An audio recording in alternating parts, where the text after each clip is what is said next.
নমস্কাৰ মোৰ মৰমৰ শিক্ষাৰ্থীসকল আজিৰ ভিডিঅ'টোত আমি আনন্দৰাম বৰুৱা পাত্ৰীৰ শেষাংশ আলোচনা কৰি পাঠ্য সম্পূৰ্ণ কৰিম যেটো আগৰ ভিডিঅ'টোত আমি আনন্দৰাম বৰুৱাৰ একাগ্ৰতাৰ গুণে কিদৰে অসাধাৰণ জ্ঞানী আৰু পণ্ডিত হ'ব পাৰিছিল সেই কথা আলোচনা কৰিছিল ইয়াৰ পিছত চোৱা যে আনন্দৰাম বৰুৱাৰ জীৱনৰ মূল মন্ত্ৰ আছিল কৰ্ম তে কৰ্মই জীৱন আৰু কৰ্মহীনতাই প্ৰকৃত মৃত্যুস্বৰূপ অৰ্থাৎ তেওঁ বিশ্বাস কৰিছিল কৰ্মই জীৱন জীৱন মানে কাম আমি কাম কৰি যাব লাগে আৰু এলেহুৱা লোকে যিসকল লোকে কৰ্ম নকৰে তেনেকুৱা জীৱনতকৈ মৃত্যুৱে শ্ৰেয় বা উত্তম বুলি উল্লেখ কৰিছিলে আনন্দৰাম বৰুৱাই অবিৰাম গতিত কাম কৰিছিলে আৰু কামৰ বাবে তেওঁ কেতিয়াও প্ৰশংসা বা মান বিচৰা নাছিল আন 10 জনে তেওঁৰ কাম দেখি প্ৰশংসা কৰক তেওঁ এটো ভবা নাছিলে তেওঁ সদা ভাবিছিলে যে তেওঁৰ নিজৰ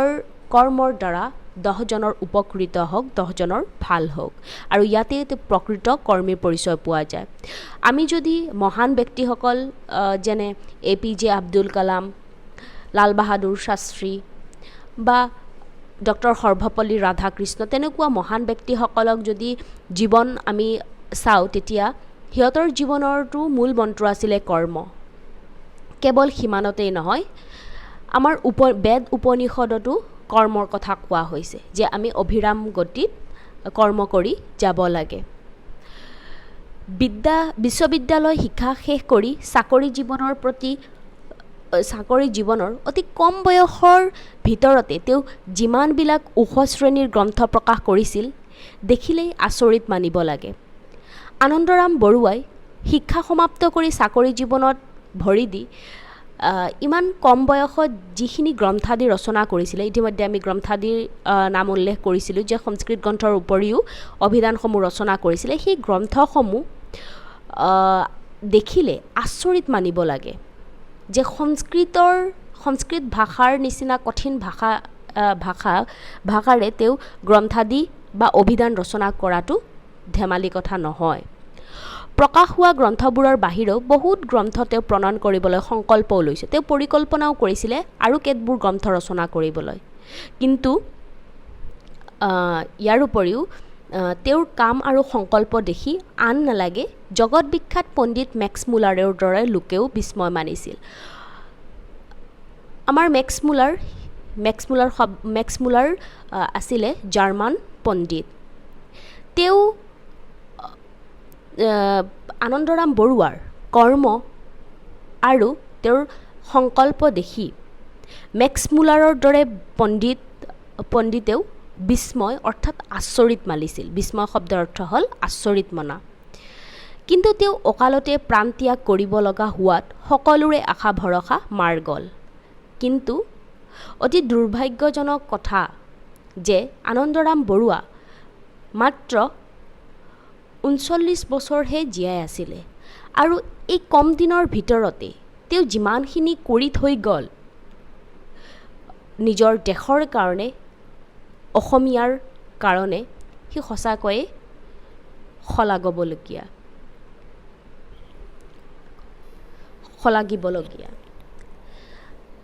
আৰু তেওঁৰ অকাল মৃত্যুৱে সকলো আশা ভৰসা মাৰ গ'ল আনন্দৰামৰ অকাল মৃত্যুত স্বদেশ বিদেশ প্ৰাচ্য সকলোতেই হাহাকাৰ সৃষ্টি হ'ল আনন্দৰাম বৰুৱাৰ অকাল মৃত্যুত কেৱল স্বদেশী নহয় স্বদেশ বিদেশ প্ৰাচ্য মানে পূব দেশীয় আৰু প্ৰাচ্য মানে পশ্চিমীয়া দেশ গতিকে নিজৰ দেশ পূব হ'ল আমাৰ স্বদেশ আৰু প্ৰাচ্য হ'ল বিদেশ সকলো স্বদেশ বিদেশ সকলোতেই হাহাকাৰ সৃষ্টি হ'ল সি হ'বৰে কথা আৰু হাহাকাৰ সকলোৱে যে তেওঁৰ মৃত্যুৰ শোকত হাহাকাৰ হোৱাটো স্বাভাৱিক কথা কাৰণ আনন্দৰাম বৰুৱাই যি সময়ত নিজৰ দেশৰ উপৰিও প্ৰাচ্যৰ সমন্বয় বা ঐক্য সাধন কৰিছিল তাৰ কাৰণে স্বদেশ বিদেশ সকলোতেই আনন্দৰামৰ নাম সকলোৱে স্মৰণ কৰে আৰু তেওঁৰ মৃত্যুত সকলো হাহাকাৰত ভুগিছিল আৰু দুখবোধ কৰিছিল। কাৰণ জীৱন আৰু কৰ্মৰ দ্বাৰা তেওঁৰ জাতিসমূহৰ আৰু প্ৰাচ্য পাশ্চাত্যৰ ঐক্য সাধন কৰিছিল। কাৰণ আনন্দৰাম বৰুৱাই প্ৰাচ্য আৰু পাশ্চাত্যৰ ঐক্য মানে মিল, দুয়োটা দেশৰ মাজত যোগসূত্ৰ স্থাপন কৰিছিল আমাৰ আনন্দৰাম বৰুৱাই। এনে এজন প্ৰতিভাশালী লোকৰ মৃত্যুত গোটেই জগত যে শোকাভিভূত হ'ব সি স্বাভাৱিক, আৰু এনে এজন মহান ব্যক্তিৰ মৃত্যুত গোটেই জগতখন যে এই পৃথিৱীখনে যে শোকাভিভূত অৰ্থাৎ শোকত অভিভূত হ'ব সেইটো স্বাভাৱিক কথা, অৰ্থাৎ সকলোৱে দুখ কৰিব সেইটো স্বাভাৱিক কথা। আনন্দৰামৰ আগতে সংস্কৃত চৰ্চা বৰ বিশেষ ৰকমে হৈছিল বুলি ক'ব নোৱাৰি। পাশ্চাত্যৰ লোকসকলে প্ৰাচ্যৰ জ্ঞানৰাজিৰ বিশেষ আলোচনা কৰিবলৈ সুবিধা পোৱা নাছিল। আনন্দৰাম বৰুৱাৰ আগতে সংস্কৃত চৰ্চা ইমান বিশেষভাৱে হোৱা নাছিলে বা কোনেও কৰিবলৈ সাহস কৰা নাছিলে, কাৰণ ভাষাটো কঠিন আছিল। ইয়াৰ উপৰিও পাশ্চাত্যৰ বিদেশৰ লোকসকলে আমাৰ দেশৰ স্বদেশৰ জ্ঞানৰাজিসমূহ আলোচনা কৰিবলৈ সুবিধা পোৱা নাছিলে, কাৰণ যোগাযোগৰ এটা অভাৱ আছিল। ইয়াৰ উপৰিও সংস্কৃত ভাষাটো সিহঁতৰ পক্ষে বুজাটো অসম্ভৱ আছিল। কিন্তু আনন্দৰামৰ পিছত এই কাম উজু হৈ পৰিল। এই কামটো সহজ হৈ পৰিল, কাৰণ আনন্দৰাম বৰুৱাই মূল হোতাস্বৰূপে স্বদেশৰ জ্ঞানৰাজি বিদেশৰ পণ্ডিত সমাজত, সুধী সমাজত তাক উপস্থাপন কৰিলে। সেই জ্ঞানৰাজি পঢ়িবলৈ সুবিধা দিলে, সুযোগ দিলে, আৰু পাশ্চাত্যৰ জ্ঞানৰাজিও আমাৰ দেশলৈ আনি আমাৰ দেশৰ সুধী সমাজত তাক ৰাখিলে আৰু তাৰ সোৱাদো আমাক দিলে। গতিকে প্ৰাচ্য পাশ্চাত্যৰ ভাৰত সন্মিলনত আনন্দৰামৰ স্থান অতি উচ্চ। গতিকে সেইকাৰণে প্ৰাচ্য আৰু পাশ্চাত্যৰ ভাৰতৰ সন্মিলনত, দুয়োটা দেশৰ সন্মিলনত ঐক্য স্থাপনৰ ক্ষেত্ৰত আনন্দৰামৰ স্থান সদায় উচ্চ হৈ থাকিব। তেওঁকে আদৰ্শ কৰি ভাৰততো বহুত সংস্কৃত চৰ্চা কৰিবলৈ ধৰিলে। ইয়াৰ পিছৰ পৰা আনন্দৰাম বৰুৱাই সংস্কৃত ভাষা চৰ্চা কৰাৰ পিছৰ পৰাই ভাৰতত সংস্কৃত চৰ্চা আৰম্ভ হৈছিল।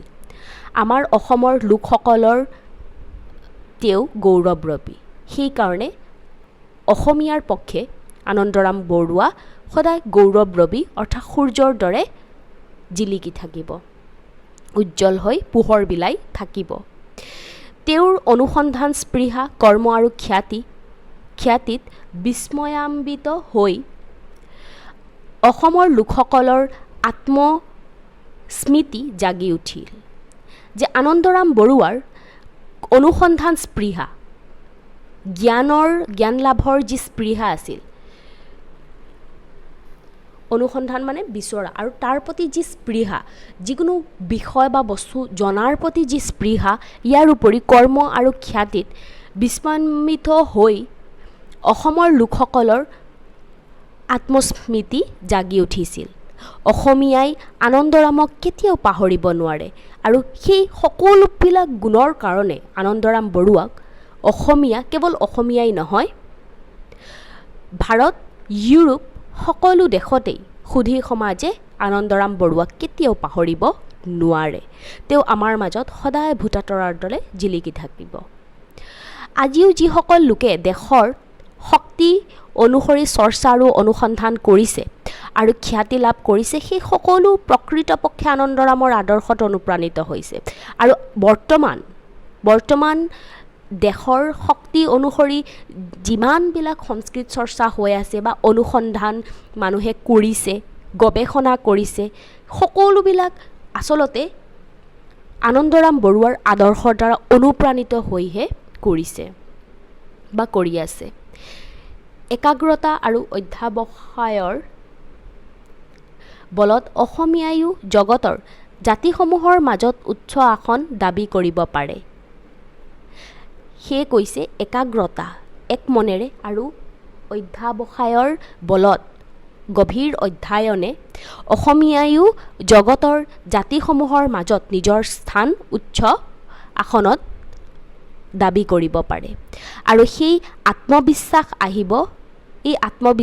আহিব ধৰিছে। আনন্দৰাম বৰুৱাই যি বাট দেখুৱাই গৈছে তাৰ পৰৱৰ্তীত সেই বাট দেখাওঁতা বাটকে সকলোৱে অনুসৰণ কৰি নিজৰ জাতিটোক উচ্চ আসনত দাবী কৰিব পাৰিছে। এই আত্মবিশ্বাস প্ৰথমে যিজনে নৱযুগৰ আৰম্ভণিতে আমাৰ দেশক দিলে তেওঁ আনন্দৰাম। আৰু এই আত্মবিশ্বাস, দৃঢ় বিশ্বাস যে আমিও আমাৰ অতবোৰ জাতিৰ মাজত নিজৰ জাতিটোক উচ্চ আসনত দিব পাৰোঁ, সেই বিশ্বাসটো আনি দিছিল আনন্দৰামে। অসমীয়া শক্তিৰ প্ৰমাণ দিওঁতা বুলি গৌৰৱ কৰি কবিয়ে দেশবাসীৰ দৃষ্টি আকৰ্ষণ কৰি গৈছে আৰু অসমীয়াৰ শক্তি প্ৰমাণ কৰি যে অসমীয়া কিমান শক্তিশালী সেই কথা প্ৰমাণ কৰি